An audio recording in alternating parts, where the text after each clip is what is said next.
bienvenue dans le Culture Max, une émission spéciale à laquelle nous vous invitons maintenant. Nous recevons le journaliste et écrivain Edoui Plenel pour un grand entretien. Edoui Plenel a publié à la rentrée un livre au titre édifiant pour les musulmans, un livre publié aux éditions La Découverte qui a été complété par une lettre à la France rédigée après les attentats de janvier contre Charlie et l'hypercacher. Un Edoui Plenel reconnaissable entre mille, d'abord pour sa moustache évidemment, un vrai mystère pileux, et puis surtout pour ses écrits, 25 ans au journal Le Monde, des dizaines de livres, d'essais, le site Mediapart bien évidemment, ses gros coups journalistiques, connu également pour ses engagements, et le dernier est aux côtés des musulmans de France. Avec Edoui Plenel, s'il le veut bien, nous parlerons d'islam, des musulmans, nous parlerons des juifs, nous parlerons de la France, de la République, des musulmans en France et en République, et puis nous parlerons avec lui un petit peu de boycott. Voilà pour le programme. Voilà pour le sommaire. Merci d'être avec nous aujourd'hui sur i24 News. Merci Edoui d'être sur cette chaîne i24 News, qui est une chaîne en français et en anglais. Merci de votre invitation. Ouais. Je rappelle qui nous sommes, la chaîne en français, en anglais, en arabe, dans laquelle il y a des gens qui sont français, anglais, israéliens, arabes, juifs, chrétiens, musulmans, laïcs et religieux. Je vous dis tout ça parce que j'ai l'impression que ça fait un peu écho à votre livre. Alors, vous publiez pour les musulmans. Je voudrais savoir si dans le fond, parce que vous dites en préambule, vous rappelez, vous savez, le préambule de la Constitution qui dit en gros que tout être humain, sans distinction de race, etc., possède des droits inaliénables. Est-ce que vous pensez que les musulmans ne possèdent pas ces droits-là aujourd'hui en France, Edoui ? Non, je pense simplement que toute démocratie se juge d'abord au sort qu'elle réserve à ses minorités. La démocratie, ce n'est pas la loi uniquement de la majorité, c'est le souci des minorités dans leur diversité.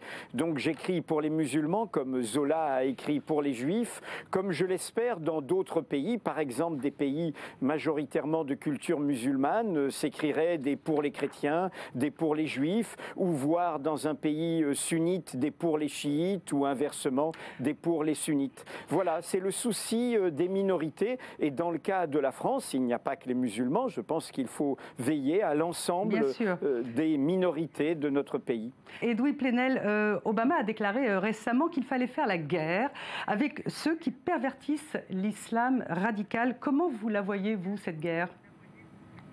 Obama a dit très précisément ces dernières heures qu'il n'est pas en guerre avec l'islam. Nous ne sommes pas en guerre avec des religions, nous sommes en guerre avec des idéologies totalitaires, comme celles qui ont fait ces actes de type fasciste, un crime politique contre des gens qui dessinent, qui ont des idées, ou un crime antisémite comme celui de l'hypercacher. Mais nous ne sommes pas en guerre contre ceux qui se réclament d'une culture ou d'une religion. Sinon, nous nions les individualités, nous nions la diversité. Vous savez, c'est le piège que tendent les terroristes, les totalitaires de l'État islamique. Ils voudraient justement qu'on les voit comme les porte-paroles des musulmans ou de l'islam. Eh bien, c'est exactement l'inverse. Il faut au contraire faire front contre eux avec nos compatriotes, je parle depuis la France, et notamment nos compatriotes de culture, d'origine ou de croyance musulmane. Alors, Edoui, depuis les attentats, de nombreux musulmans se sont exprimés et ils n'ont pas tous eu la même voix. Je pense notamment à ceux qui voulaient se fondre finalement, ou ni être ni ne pas être. Je pense notamment à cet reportage qu'il y avait dans Le Monde Magazine, ou même je pense également à Walid Husseini. Selon vous, Edoui Plenel, un musulman de France, on doit le reconnaître ou pas ? Vous savez, j'ai mené, il y a de cela 20 ans, la bataille, j'étais au Monde, en France, contre ceux qui refusaient de reconnaître la responsabilité des autorités françaises de l'époque dans le génocide dont étaient victimes les Juifs d'Europe. Pardon, Edoui, je ne parle pas des Juifs. Mais je vous pose la question. Non, mais c'est comme on n'a pas beaucoup de temps, je veux savoir si... Parce que page 64 de votre livre, vous parlez de signes extérieurs. Donc je veux savoir si, selon vous... Je vous réponds tout simplement. Je demande pour les musulmans de France la même chose que nous avons obtenue pour les Juifs de France. Qu'ils aient le droit d'être français et musulman, comme on a le droit d'être juif et français, pas l'un sans l'autre, pas l'un contre l'autre, pas l'un au-dessus de l'autre, pas l'un malgré de l'autre. C'est ce que nous avons gagné pour nos compatriotes juifs il y a de ça 20 ans et ce que nous devons défendre contre le nouvel antisémitisme. Mais... Eh bien, je défends la même chose pour les musulmans de France. Oui, bien sûr, la République reconnaît tout le monde, mais bon, après, il y a quand même des nuances et c'est vrai, et j'avoue qu'à la lecture de votre livre, j'arrivais pas à savoir où vous vous situiez. Alors, j'ai une autre question. Après les attentats de janvier, vous avez donc décidé de compléter votre livre avec une lettre à la France. Du coup, c'était pas une lettre aux musulmans, mais c'était une lettre à la France. Et dans cette lettre, vous pointez évidemment les 3 terroristes assassins, vous désolez de ce drame, comme tout le monde, mais assez vite, vous mettez en garde contre la tentation du tout sécuritaire. Comment vous pensez qu'on peut lutter contre les barbares ? Je pense qu'il faut éviter la guerre des civilisations, le choc des mondes. J'avais la même position au moment des attentats de New York en 2001 et nous connaissons la suite, l'erreur stratégique faite par les États-Unis d'Amérique, dont nous payons le prix aujourd'hui avec ce qui se passe en Irak. Donc il ne faut pas tomber dans ce piège. La peur ne doit pas nous aveugler. Donc ma lettre à la France, elle dit cela. Mais elle dit surtout que la France a le visage des 17 victimes, parmi lesquelles nos compatriotes assassinés dans l'attentat antisémite de l'Hyper-Cacher. Mais dans ces 17, il y avait par exemple un gardien de la langue française, un correcteur à Charlie Hebdo, Mustapha Ourad. Il était musulman de culture. Il y avait un gardien de la paix, le policier, vous le savez, était musulman. On les connaît, les identités des victimes. Moi, je parle des bourreaux. Je voulais savoir comment vous voyez, puisque vous prévenez contre la tentation du tout sécuritaire, je voulais savoir comment vous voyez la répression, tout simplement. Mais moi, je dis toujours qu'une politique qui n'a que la répression ne résout pas les problèmes. Il faut évidemment s'attaquer aux causes. En l'occurrence, il faut s'attaquer aux causes des désordres du monde. Vous le savez. Vous savez d'où vient l'État islamique. Vous savez le nombre de morts créés par l'invasion américaine de ce pays souverain, fût-il dictatorial, mais qui n'avait aucun rapport, vous le savez, avec Al-Qaïda. 500 000 morts en l'espace de 8 ans en Irak. C'est comme si, depuis le pays où je vous parlais, la France, il y avait 1 million de morts. En clair, vous savez, quand il y a des désordres, eh bien, il faut essayer de chercher les injustices. Ce n'est pas du tout excuser, c'est essayer de s'attaquer aux causes. Les causes, alors, philosophe l'a dit, ni rire ni pleurer, comprendre, il s'appelait Spinoza, vous le savez. S'attaquer aux causes, c'est vrai, vous pointez beaucoup la dimension sociale, mais quand on a lu la remarquable enquête de Marion Van der Zeghem dans Le Monde, on a bien compris que ces assassins avaient vécu finalement comme tout bon Français, avec des aides, et puis finalement il y a quelque chose qui a dysfonctionné. C'est quoi qui a dysfonctionné ? Parce que ce qui dysfonctionne, c'est le fait d'une république pour tous.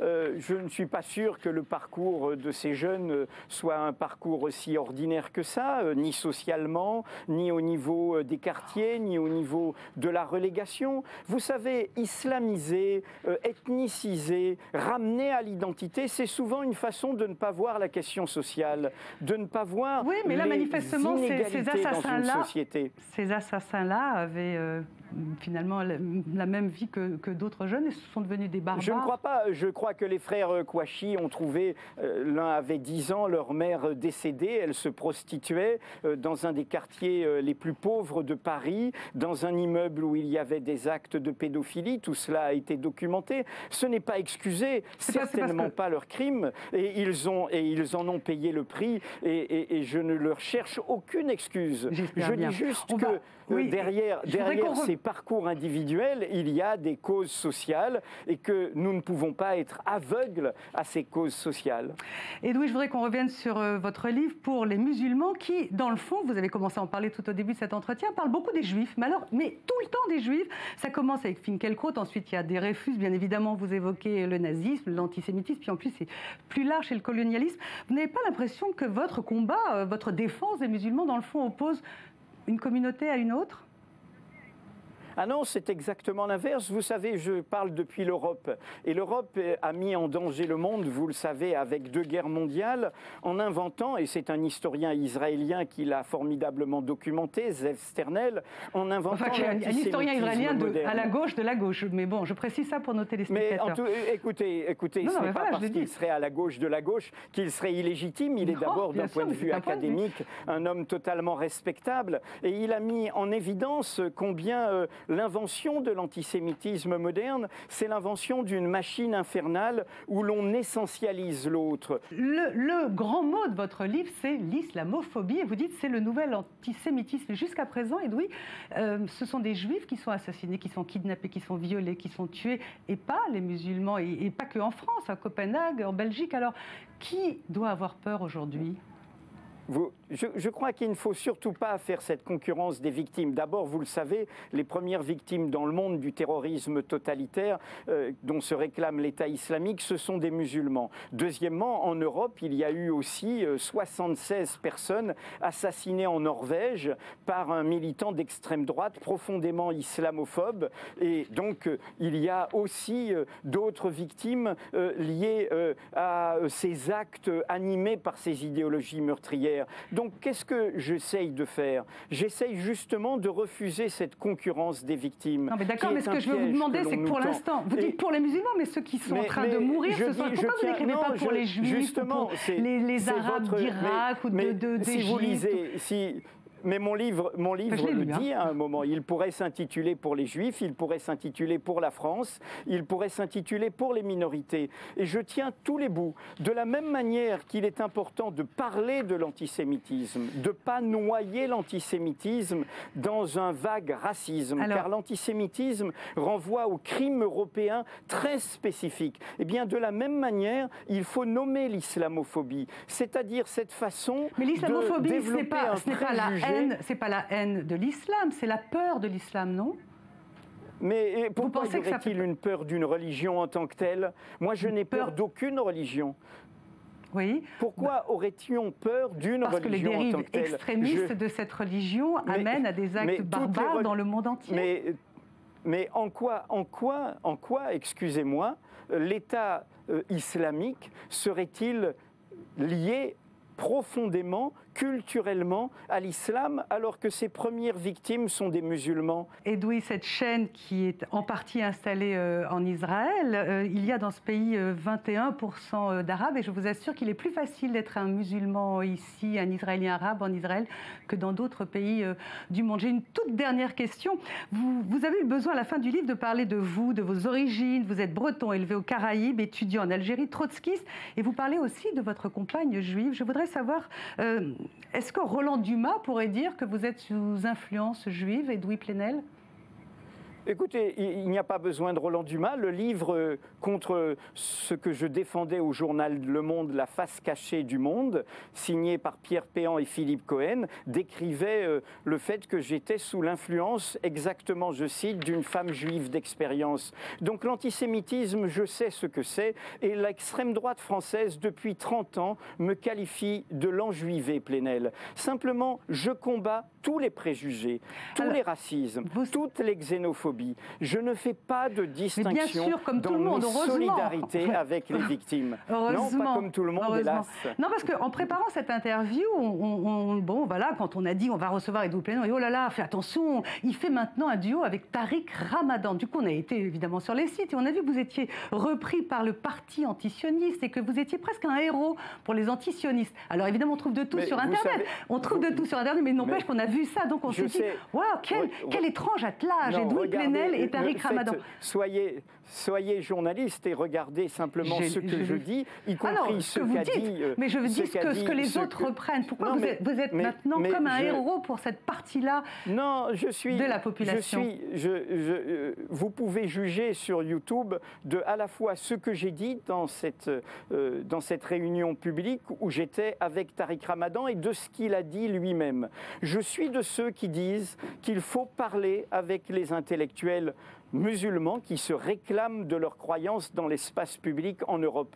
Je suis de ceux qui pensent que ce n'est pas l'alliance avec l'Arabie saoudite, comme hélas le font nos gouvernants, qui nous protégera. Je suis de ceux qui pensent qu'au contraire, le laboratoire idéologique de ce totalitarisme qui se réclame de l'islam vient de cette Arabie saoudite qui a diabolisé les frères musulmans, diabolisé l'islam politique, qui est un régime obscurantiste. Oui, mais en attendant, c'est vous donc qui je faites dialogue avec les musulmans d'Europe. Vous pouvez comprendre quand même qu'on est un petit peu étonné quand on voit Edoui Plenel de gauche, trotskiste, avec Tariq Ramadan. Ça nous a semblé un attelage étrange. Et je me suis demandé, mais qu'est-ce qu'ils disent ? Vous avez un préjugé, excusez-moi, c'est parce que vous avez un préjugé et que vous ne lisez pas, que vous n'écoutez pas ce que dit Tariq Ramadan, y compris de manière très claire contre l'antisémitisme. Si, j'ai regardé le compte rendu. J'ai regardé et j'ai lu le compte rendu sur le site de l'Essonne qui expliquait ce qu'avait dit Tariq Ramadan et ce que vous aviez dit.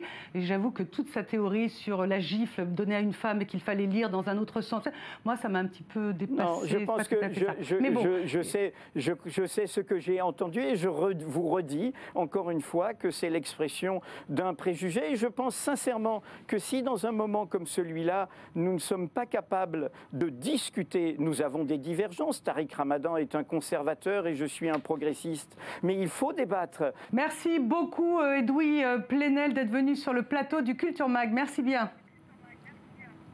Merci à vous.